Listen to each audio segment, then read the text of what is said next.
नमस्कार दोस्तों, हमारे सामने प्रश्न है कि कटने पर रक्तस्राव को रोकने के लिए फेरिक क्लोराइड का उपयोग किया जाता है क्योंकि आपको बताना है जब हम कट जाते हैं ब्लेड से या फिर किसी धारदार हथियार से तो क्या किया जाता है, जो हमारा खून बहने लगता है उसे रोकने के लिए फेरिक क्लोराइड यूज में लिया जाता है। क्यों लिया जाता है?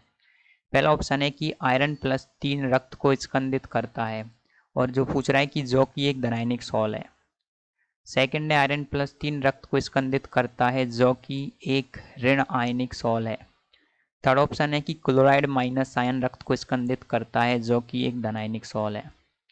चौथा ऑप्शन दे रखा है कि क्लोराइड माइनस आयन रक्त को स्कंदित करता है जो कि एक ऋणायनिक सॉल है। तो हमें बताना है कि जब आप कट जाते हैं तो आप किसका यूज में लेते हैं। कटने पर आप काम में लेते हैं आयरन क्लोराइड को, जिसको बोला जाता है FeCl3। इसको बोला जाता है आयरन क्लोराइड या फिर फेरिक क्लोराइड। तो क्या होता है दोस्तों, ये टूट जाता है दो चीज़ों में। किस किस में टूटता है? एक तो बनता है Fe+3 और साथ में बनते हैं आपके 3 क्लोराइड माइनस के आयन।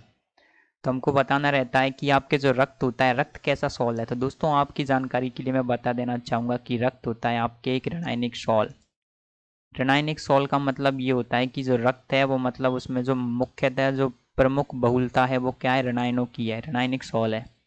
तो रक्त कैसा है? आपके ऋणायनिक सॉल होता है आपके रक्त। तो इसके आधार पर हम कह सकते हैं कि रक्त ऋणायनिक सॉल। और आप लोग जानते हैं स्कंदन करने के लिए क्या चाहिए हमको। ऋणायनिक सॉल का स्कंदन करने के लिए हमें कैसा आयन चाहिए? धनायन चाहिए। तो रक्त आपके ऋणायनिक सॉल है, तो ऋणायनिक सॉल का स्कंदन करने के लिए हमें धनायन चाहिए। तो धनायन क्या होगा यहाँ पर? आप सभी लोग जानते हैं कि विपरीत आयन एक दूसरे के प्रभाव को नष्ट करके स्कंदन कर देते हैं। जो कोलाइडी विलयनों को आपस में विपरीत कोलाइडी विलयनों को मिलाया जाता है। तो धनायन होगा यहाँ पर आपके आयरन+3। तो आयरन+3 क्या करता है? आपके रक्त का स्कंदन करता है। और रक्त कैसा है? आपके एक ऋणायनिक सॉल है। तो इस प्रश्न का उत्तर ये होगा दोस्तों कि क्या होगा कि जब आप कट जाते हैं तो आप क्या करते हैं, उस पर आयरन क्लोराइड को लगाते हैं। क्यों लगाते हैं? तो इसका मेन रीज़न ये होता है कि आयरन क्लोराइड में जो आपके आयरन+3 होता है Fe+3, वो क्या करता है, आपके रक्त का स्कंदन करता है। और रक्त कैसा होता है? आपके रक्त होता है एक प्रकार का ऋणायन, ऋणायनिक सॉल होता है, ऋणायन होता है आपके रक्त। तो ऐसा ऑप्शन हम देखेंगे कौन सा है।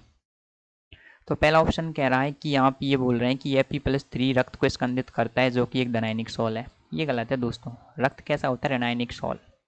तो ये बात तो सही है कि Fe+3 रक्त को स्कंदित करता है, लेकिन सेकंड ऑप्शन यहाँ पर जो सेकंड है वो गलत है।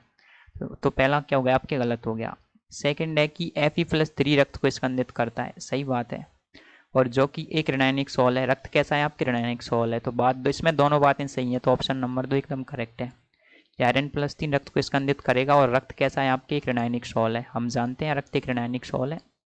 तीसरा दे रखा है क्लोराइड माइनस रक्त को स्कंदित करता है। तो ये गलत है दोस्तों। क्या स्कंदित करता है? Fe+3।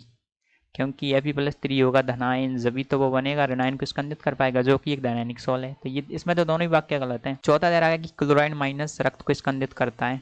ये गलत है दोस्तों, जो कि एक ऋणायनिक सॉल है। रक्त ऋणायनिक सॉल है, ये बात तो सही है, लेकिन जो पहली चीज़ है ये गलत हो रही है आपके। तो चौथा ऑप्शन भी गलत है। तो यहाँ पर हमने चारों ऑप्शनों को देखने के बाद में इस निष्कर्ष पर पहुंचे हैं कि Fe+3 रक्त को स्कंदित करता है जो कि एक ऋणायनिक सॉल है। तो option number 2 is the right answer. उम्मीद है आप समझ गए होंगे। Thank you.